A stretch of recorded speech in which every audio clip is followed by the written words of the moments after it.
Save किया था ना? मैं सिर्फ इसलिए गया था क्योंकि उसने मुझे कॉल किया, that's it. But listen तो. Save it for someone else. जिंदगी में सेव करना जरूरी है, मगर जब बात पैसों की हो, सिर्फ सेविंग से काम नहीं चलेगा। इक्विटी म्यूचुअल फंड्स में इन्वेस्ट कीजिए और अपने सेविंग्स को आगे बढ़ने का मौका दीजिए। Mutual fund investments are subject to market risks. Read all scheme-related documents carefully. Prime Minister Narendra Modi must be on top of the world after a successful G20 summit. Well deserved, of course. BJP leaders were ecstatic as they showered praise on Prime Minister Modi. Predictably, no? But they should be a bit discreet. The PM has done his job for the country, but they have not done theirs for the party and for the Prime Minister. In fact, he must be a tad disappointed. It's not just about the recent results of by-elections to 7 assembly seats across 6 states, which were a bit of a letdown, except in Tripura. The outcome of the by-polls wasn't a reflection on his governance. By-polls per se were insignificant in terms of existing power equations on the ground. PM Modi wouldn't be bothered, save for the fact that the results were just the latest among a host of indicators of his party drifting in many states. What must worry the Prime Minister is the news coming from across states.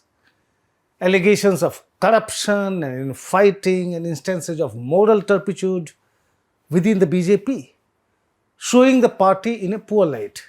In June 2021, I wrote a piece titled UP, MP, Goa, Uttarakhand, BJP's command and control malfunctioning. It was about sharpening divisions in the BJP in several states. Affairs in the BJP then reminded me of the Second Coming by Irish poet W.B. Yeats, where he says, turning and turning in the widening jar, the falcon cannot hear the falconer. Things fall apart, the center cannot hold. I'm just quoting from his poem. Much has happened in Indian politics since then, since June 2021. For the BJP though, despite victories in crucial states such as Uttar Pradesh and Gujarat in 2022, not much had changed. There is still an over-reliance on Prime Minister Modi, and the opposition has offered no alternative. We have discussed it quite often. Within the BJP though, a lot has or is changing. Factionalism and infighting have grown more intense. Allegations of graft and moral turpitude are becoming a regular feature. Crab mentality is becoming more pronounced. We will come to the hows and whys of it later. Let's look at the assembly by-poll results first. There was a big takeaway for the BJP in Tripura, where it retained one seat and snatched another from the left, winning the Muslim majority Bokshanagar seat for the first time ever.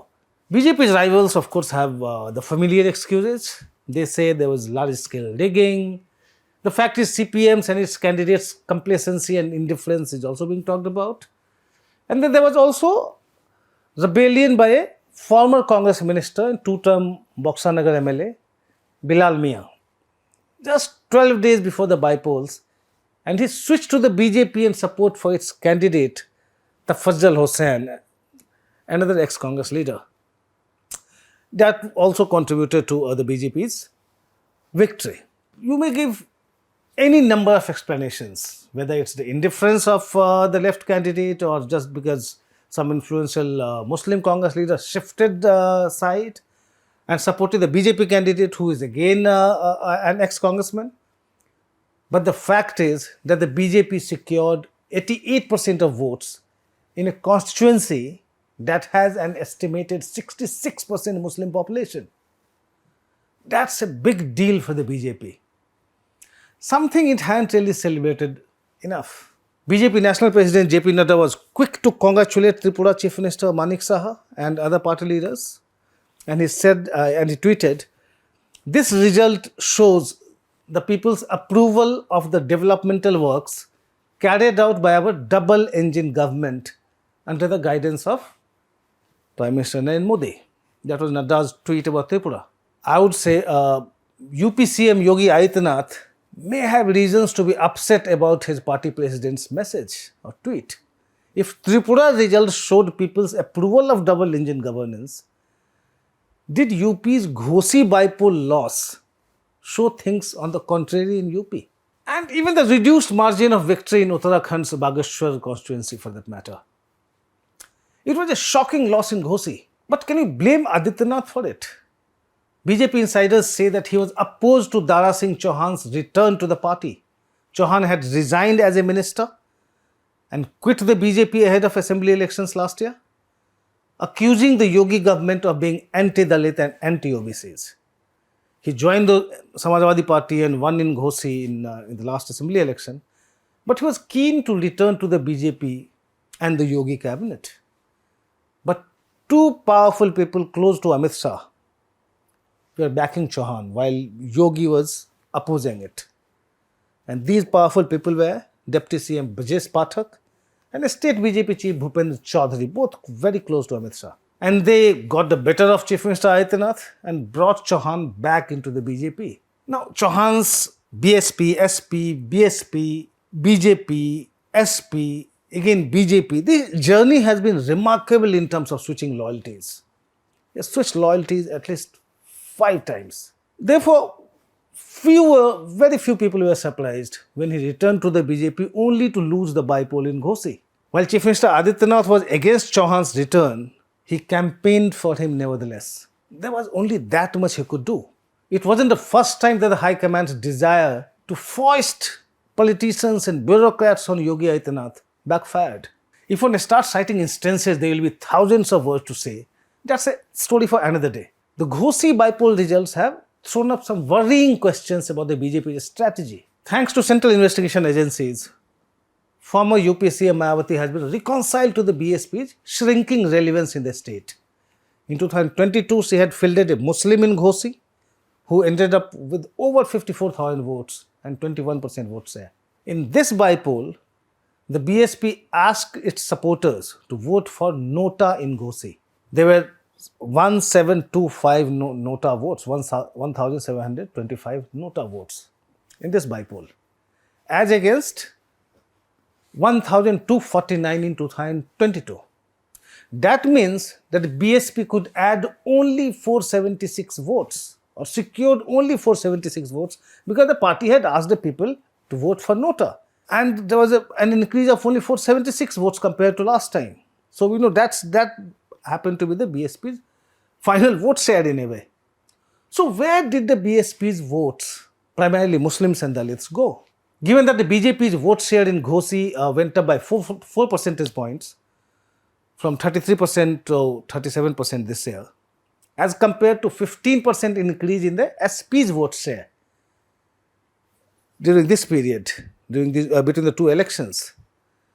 It seems that Mayawati's voters switched to Akhilesh Yadav's party lock, stock and barrel. A slight increase in the BJP's vote share this time by about 4% could be attributed to the fact that the Suheldev Bharatiya Samaj Party, which was with the SP in 2022, has become the BJP's partner now. Ghosi has a considerable Rajbhar population over which the SBSP, the Rajbhar's party, holds a sway. If the SP fielding a Rajput leader, Sudhakar Singh, made a dent into the BJP's hold over its upper caste vote bank in Ghosi, the ruling party has much more to worry about. In hindsight, Yogi was right in opposing Chauhan's return to the BJP. The BJP, again I'm talking about another bypoll now, the BJP retained the Bageshwar seat in neighbouring Uttarakhand. But its victory margin came down from 12,000 votes in 2022 to a little over 2,400 votes in 2023. What should hurt the BJP more was its loss in Dhupguri, the 8th consecutive bypoll defeat for the BJP in West Bengal since 2021 assembly elections. In Kerala's Puthupalli assembly bypoll, the BJP sought to electorally test its Christian outreach initiatives. It ended up losing. The party secured only about 6,500 votes over 5,000 votes less than what it had secured in the 2021 assembly election in that constituency. In fact, the BJP had made a major push in this election, in this bypoll, making Congress leader A.K. Antony's son, Anil Antony, its national spokesperson. And Union Ministers Rajiv Chandrasekhar and V. Muralidharan campaigned extensively there. So yes, it was another setback for the BJP in Kerala. Now let's look at the last one, the Jharkhand bypoll. Despite allegations of graft and misgovernance against the Hemant Soren government, the Jharkhand Mukti Morcha ended up not just winning the seat, but increasing its vote share by 14 percentage points compared to the assembly election 2019. The vote share of the All Jharkhand Students Union, BJP ally, came down by 23 percentage points since the 2019 assembly election. So something is going drastically wrong in Jharkhand too. These by-elections by themselves wouldn't worry Prime Minister Modi because the 2024 Lok Sabha election would be a different ballgame altogether. People will be voting for him then. But the drifting party organization and the state leaders facing all kinds of questions won't really help Modi's cause. Take for instance his home state Gujarat. Prime Minister Modi wins Gujarat single-handedly for the BJP. And look at how his party colleagues are responding. A pamphlet scandal has hit Chief Minister Bhupendra Patel's office, resulting in a Joint Secretary Parimal Shah being shifted out of the CMO. He is in fact the fifth official in the CMO to be shifted out for dubious reasons in recent months. The other four officials included Bhupendra Patel's personal assistant, OSD, and an additional PRO. Gujarat BJP General Secretary Pradeep Singh Waghela, a close aide of state BJP President C.R. Patil, resigned early this month. He was one of the characters who figured in the so-called pamphlet scandal, which is about questionable land deals. He has denied any involvement, of course. In Assam, the BJP is under the shadow of a suicide and a scam. The 44-year-old BJP Kisan Morcha General Secretary, Indrani Tahbildar, was suspected to have died by suicide last month. It has been linked to an alleged cash for job scam. Days before her death, intimate photos of Tahbildar had surfaced on social media, along with audio clips of her conversation with a BJP functionary. A BJP leader from Jorhat was suspected to have circulated those pictures, those intimate pictures. 5 persons, all affiliated with the BJP, have been arrested in connection with her alleged suicide and cash for jobs scam. To make it worse for Chief Minister Himanta Biswa Sharma, voices of dissent are emerging against him. An ex-MLA of the BJP, Ashok Sharma, he recently went public saying that the party was being harmed by a newcomer, quote-unquote newcomer, who came in 2015 and is chasing away old-timers. Himanta Biswa Sharma had joined the BJP in that year. Former Union Minister Rajan Gohain resigned from his post of Assam Food and Civil Supplies Corporation chairperson last August. He attacked Chief Minister Sharma over delimitation in his Nagaon constituency. He also accused a minister in Himanta Sharma government of targeting him. Go to the neighboring state, Meghalaya. In Meghalaya, H.M. Shangpliang, an ex-MLA and ex-IAS officer, resigned from the BJP recently, accusing State Unit Chief Ernest Maury of promoting nepotism. The BJP's lone minister in the Conrad Sangma government, Alexander Lalu Hek, has also accused the BJP chief, Meghalaya BJP chief, of making unilateral decisions. And they are all going public with this. Ex-BJP MP from Maharashtra, Kirit Somaiya, came under opposition fire in July after a controversial video clip purportedly featuring him surfaced. Devendra Fadnavis has ordered a probe into it now. And Maharashtrians are still curious about the attempted blackmailing of Devendra Fadnavis' wife, Amruta, by her fashion designer friend, who happened to be Bookie's daughter. And that alleged blackmailer, Aniksha Jasangani, is out on bail now, and we haven't really heard much about the case anymore.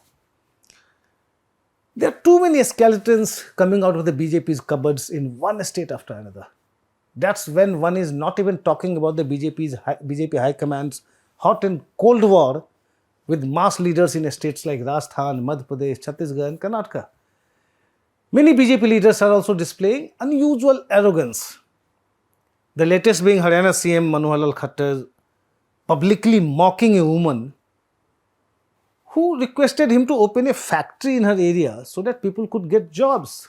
And what was the CM's response? He said, next time when Chandrayaan 4 goes to the moon, I'll send you there. That was the Chief Minister telling a woman at his Jan Sampad program. Prime Minister Modi's popularity rating has always been high. It may go even higher now. Not that the G20 summit has been such a huge success, but when he is on top of the world and deserves to celebrate, affairs in the BJP are a big spoiler. It's not the Congress or India alliance that may bother the Prime Minister. It's the siege within. That's all from me in this episode of Politically Correct. Thanks for watching.